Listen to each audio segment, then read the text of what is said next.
Alors Pascal Levecchio, je suis président de l'association Traits d'hiver qui organise chaque année à Célestat au mois de juin, Célestival, qui est le festival le plus important, enfin le seul festival même du Grand Est, festival du dessin d'humour, de presse et de la caricature.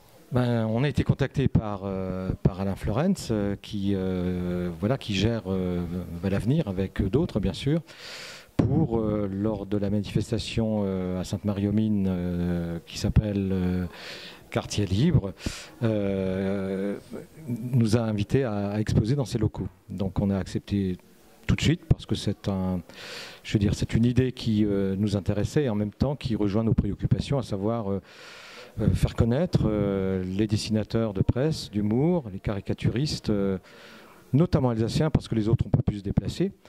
Et en même temps, ça rejoint nos préoccupations de valeurs de défense de la liberté d'expression. Alors les gens qui sont présents ici, alors on a une petite dizaine de dessinateurs, tous adhérents à l'association Traits d'hiver. On a Phil qui est, je dirais, le plus connu dans la mesure où c'est un professionnel, il vit de ça, et qui a donc une page dans l'EDN, donc dessinateur de presse. Jack Undenstock, Jean-Louis Mayer, Huff, Ritchie, Babache, Laurent Salle, un autre dessinateur de presse, professionnel lui aussi, qui est dessinateur donc dans un autre quotidien régional qui est l'Alsace, comme ça les deux quotidiens régionaux seront cités. Et puis moi-même, voilà, donc des dessinateurs, je dirais essentiellement du cru.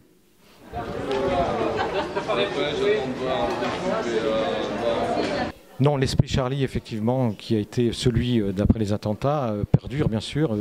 Nous étions Charlie bien avant les attentats, bien sûr, et nous le serons toujours. Et je crois qu'il est intéressant, et la démarche de Valavenir était en ce sens intéressante aussi, dans la mesure où cet esprit-là, nous continuons, nous nous efforçons à le faire vivre pour qu'effectivement cette liberté d'expression qui nous est chère ici en France puisse encore perdurer, bien sûr.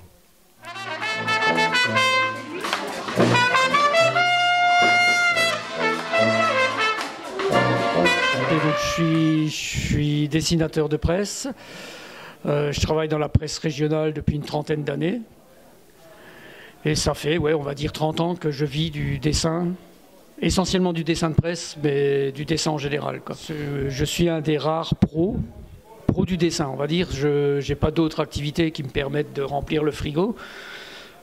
Donc voilà, c'est une période un peu trouble où on parle beaucoup du dessin de presse, on parle beaucoup des fantassins de la démocratie, sauf que les journaux ne laissent plus de place au dessin de presse. Donc il y a beaucoup de gens qui parlent de censure et tout ça. La censure n'existe. Je ne pense pas qu'il y ait une vraie censure en France, il y a juste une censure économique une censure économique du monde d'aujourd'hui, quoi. Ouais. Oui, donc les difficultés économiques ne touchent pas que la profession de dessinateur, elles touchent tout le monde, mais comme on a quand même un statut plus que précaire, c'est vrai qu'on est les premiers à morfler, quoi. Dire que non, j'ai pas un sujet où je vais me brancher sur un truc. Il y a l'actu me fait réagir. Souvent 15 jours après, parce que moi j'aime bien, je suis pas ce qu'on appelle le dessinateur immédiat, quoi. Le problème, c'est que la tendance d'aujourd'hui voudrait que tu répondes. Il y a une actu, il faut que tu aies pondu ton dessin dans le quart d'heure, quoi. C'est les réseaux, c'est les médias actuels qui fonctionnent comme ça.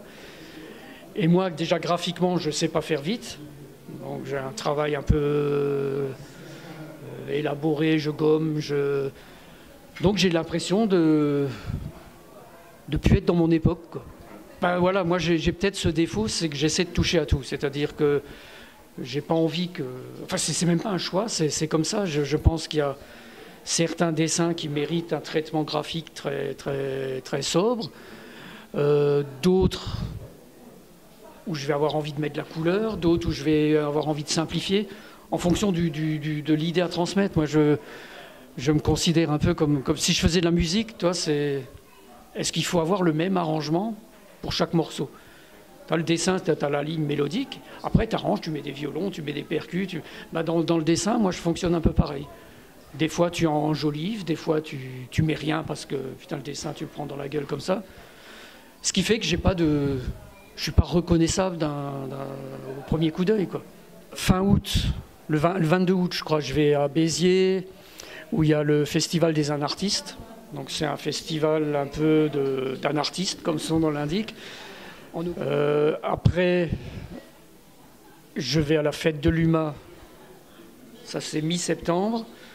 Je vais au Festival de Saint-Just, qui est tout de suite après, qui est fin septembre, début octobre. Entre l'UMA, Saint-Just, il y a le Festival de l'Estac, à Marseille. Oui, c'est septembre, fin août. Moi, je fais beaucoup de salons, festivals, et c'est sympa. C'est franchement sympa. Alors, on croise des gens, on croise... voilà. Ben, moi, on peut me retrouver... J'ai un site, mais qui est carrément en sommeil, www.fil-undenstock.com.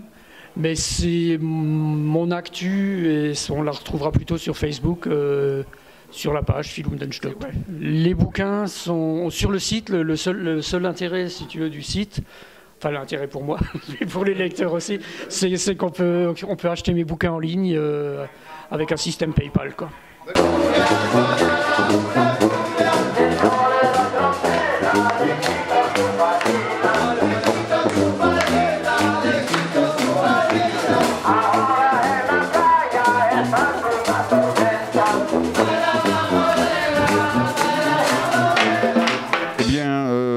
Après un démarrage plutôt timide samedi, les choses semblent s'emballer et le fait de voir des fanfares défiler dans la rue, eh bien, arrête les gens, les interpelle.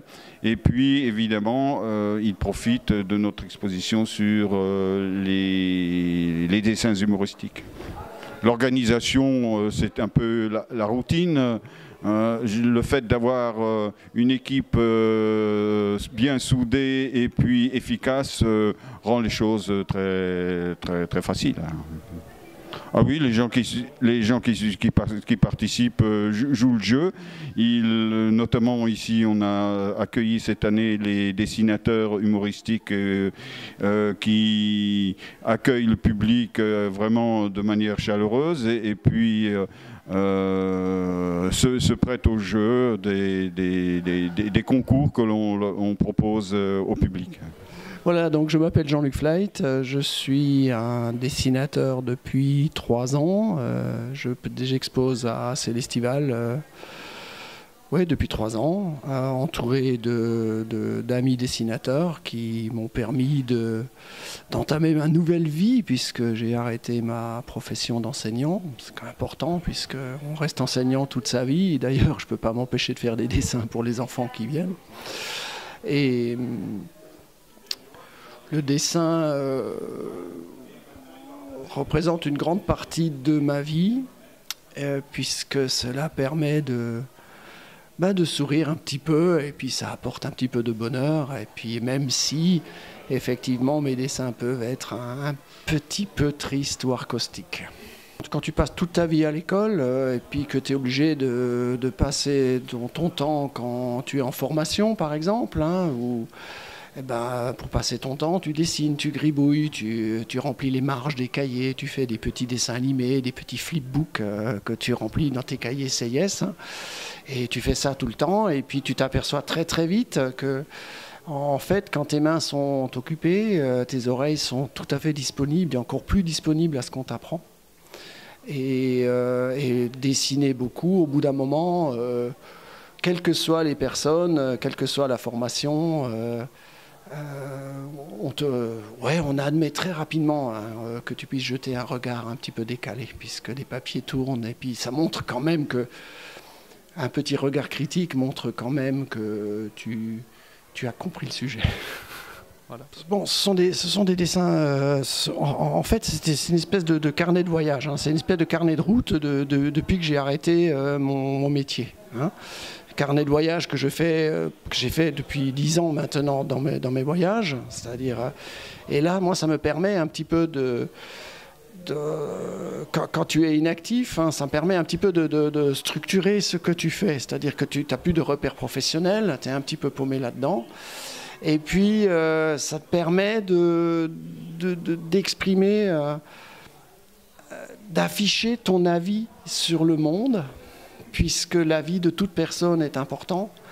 Et dans la mesure, mais il n'est important qu'à une seule mesure, que dans la seule condition où tu le signes. C'est-à-dire, tu donnes un avis, tu signes, l'avis est là.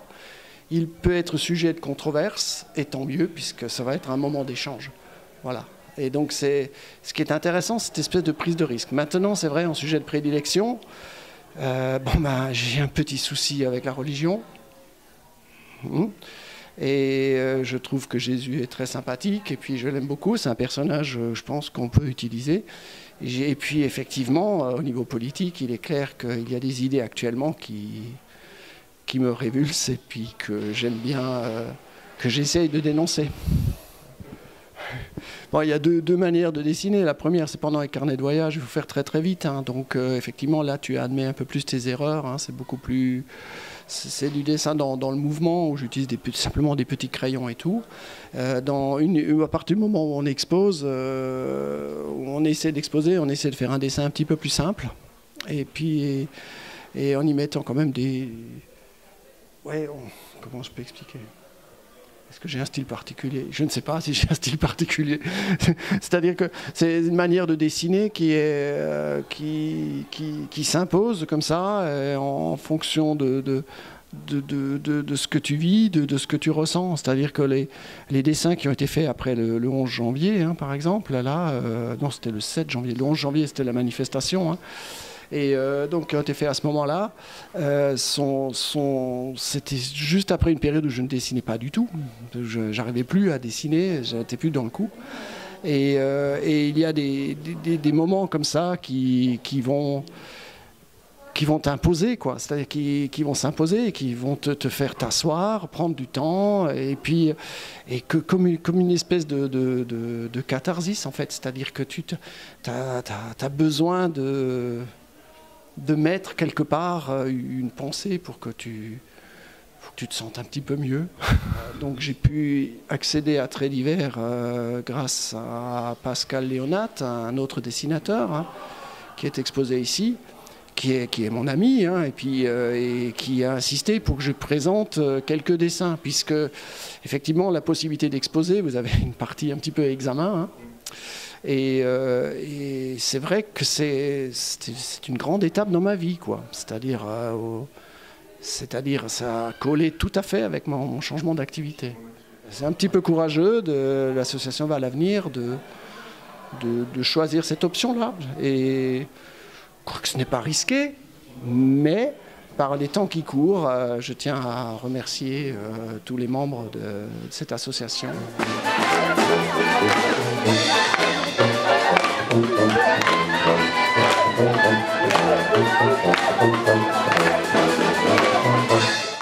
Alors, je m'appelle Uf. Je fais de la bande dessinée surtout. Bon, comme la bande dessinée, ça ne peut pas tellement s'exposer, eh bien j'ai fait des petits dessins que je présente là.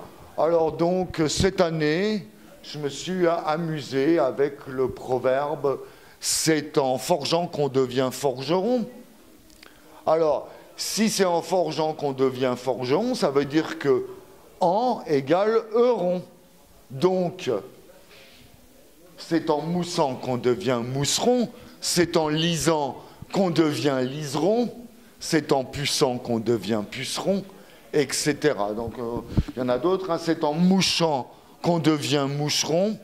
Voilà, c'est ça. Bon, et on rigole, voilà. Oh, ben moi, je suis à la retraite, Mais c'est ton métier à la retraite? C'est mon métier à la retraite. J'aime beaucoup faire la bande dessinée, ça me plaît beaucoup. Parce que j'aime surtout écrire. J'ai écrit les histoires. Donc, tu fais tes scénarios. Ouais, oui. Je me considère en fait comme un romancier qui n'utilise ni la prose ni les vers, qui dessine.